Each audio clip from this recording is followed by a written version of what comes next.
Hey folks, it's Grant, Local Cooling Farms. I'm about to jump on the tractor to clip the remaining, main section of this paddock. When I say clip, mow, bush hog, whatever you want to use. I had somebody comment and say that mowing, clipping, pasture was to the detriment of quail, etc. And I don't disagree with that statement. However, not all tools are bad. It's how you use them and how you strategize and implement them. So for example, this section, we're bush hogging. The red-winged blackbirds are not gonna be happy with me because they're hanging out in there right now. But the thing is that section is full of vasey grass, goldenrod, and several other plant species that choke out the underbrush. And so that's what it looked like.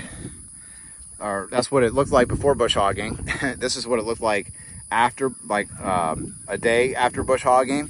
And then this is a section, so you can see the difference. This is, I don't know, say 2 weeks after bush hogging, 10 days after bush hogging, and then this is right after bush hogging. So you can see what happens after you bush hog. We've got clover, new clover growth happening in here.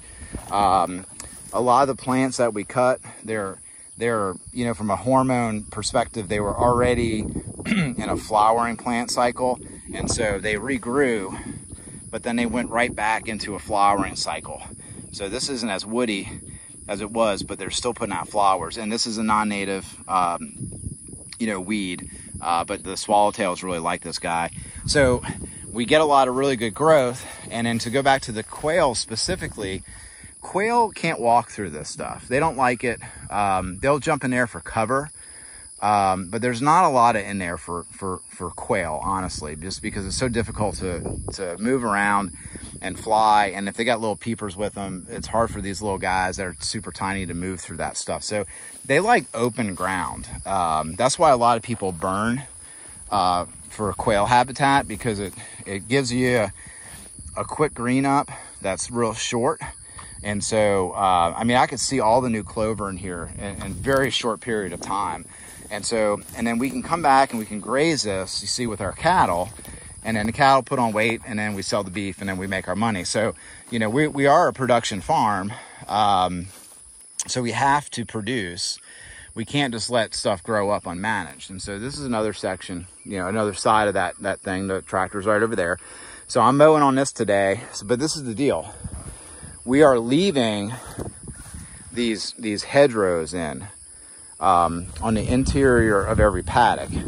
They're on average about 20 foot wide, and so this is a fence line right here. So we cut along the fence line, see all that new growth, and then we leave this. So we are, even though we're mowing, we are not mowing fence line to fence line.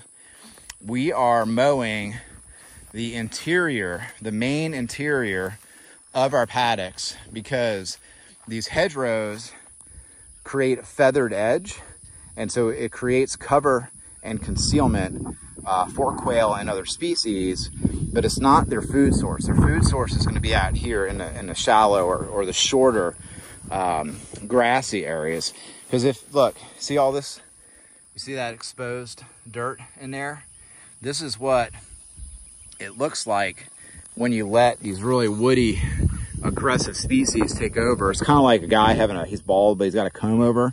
It looks like shit. And if you move his hair around it, it really looks like shit. He's really bald underneath. And so we don't want comb over pastures, okay? We want nice, thick, lush swards where the topsoil is completely covered. And so so all of this, we are not mowing this, and we're not going to mow it.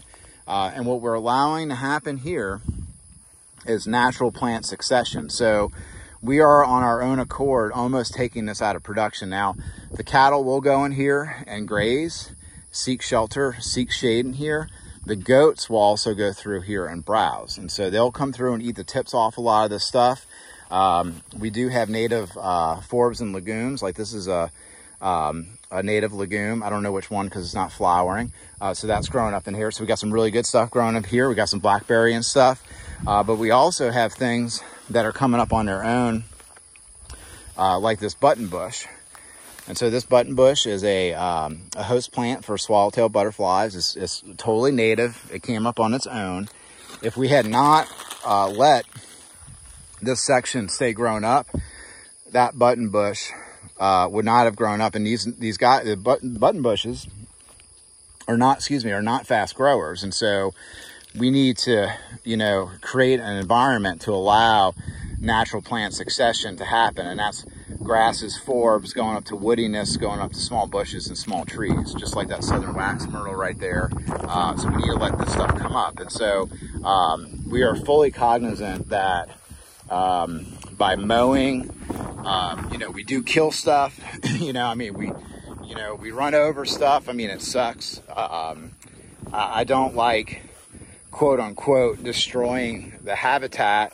But the thing is that that's how a natural ecosystem works. So if it's buffalo coming through, or if it's fire coming through, or just large groups of animals coming through, like you get construction from deconstruction. It's the Phoenix Rising deal, right? And so that's just how nature works.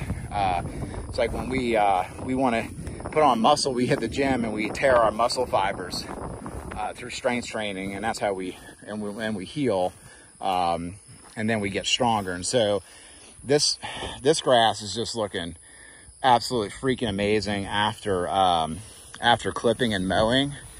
And I don't know if I've not walked in this field yet, but I saw some quail out here yesterday, and I don't know if we're gonna there you go, you see him? There you go. Tracking him. You see how, look. He landed right on that southern wax myrtle. So he went to our hedgerow for concealment and cover. That's exactly what we want. So we want to have concealment and cover with small shrubs and trees and high grass. And then we want to have low grass. This is where their food supply is. And so we're actually, we've done the research. Quail like to fly about, 50 to 100 feet to cover concealment. So up in here is cover concealment, food. Cover concealment, food. So they can fly, and then they can fly back over there. So there's multiple angles where they can fly to for cover and concealment. Okay, so we spooked that one quail.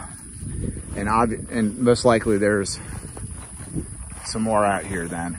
And the reason that they're in this field is because there's food in here now. They can eat the bugs easier. They can scratch on the ground and eat seeds easier. And they can move around easier. So mowing or burning strategically actually helps out the quail in the long term. And then the other thing we do, we don't mow in the spring or anything when they're nesting. Yes, theoretically in our area they could be nesting, but odds are their nests are for the most part done. I guess that dude was just solo. All right, that was just for whatever reason, just solo quail. Maybe his friends weren't out here, but that was a great example of them actually being in this short grass stuff and flying to the hedgerow for cover. Now, what the person was talking about who made the comment about mowing, being bad for quail, again, I agree with that, but we leave these hedgerows in. So that's the counterweight, the countermeasure, that's the balance, that's our responsibility, that's our stewardship. So we're able to do those things, and we're super conscientious about it. We do the work, we do the research, we talk to quail people. I've had biologists from Louisiana Department of Wildlife and Fisheries out here who run quail study areas, and we get A+ when they come out for the work that we're doing. And we don't use herbicides out here at all. We have goats. And so we use the weeds to feed the goats. So we don't use herbicides. We don't use pesticides. We don't worm our ruminants. So we've got dung beetles out here, and we got all kinds of cool stuff out here. So anyway, I just wanted to kind of explain that a little bit. And man, just look at the grass. I mean, just real soon after mowing, and the cattle aren't going to be out here for like another 3 weeks. So this grass is look, the tips are coming back, they're healed up. It's about ankle high right now, and so by the time the cattle are in here, it's going to be knee-high plus in here of high quality summertime forage. And this is going to pay bills. You know, this is where we make our living here, so we kind of have to do that. So we're actively engaging in our farm is what we're doing here. So anyway, I just wanted to post that. I gotta go, gotta jump on the bush hog. Y'all have a good one. If y'all have any comments or questions, you know, ask them. And I don't mind people pushing back, because that creates engagement, education, awareness, and it also makes me think to be willing to change my perspective on things. So, you know, comment, reach out, subscribe, share the channel with other folks on the Gulf Coast, you know, Florida, Georgia, Alabama, Mississippi, Louisiana, Texas. A lot of people farming on the Gulf Coast. We're in a unique zone. So that's what we're doing. Y'all have a good one.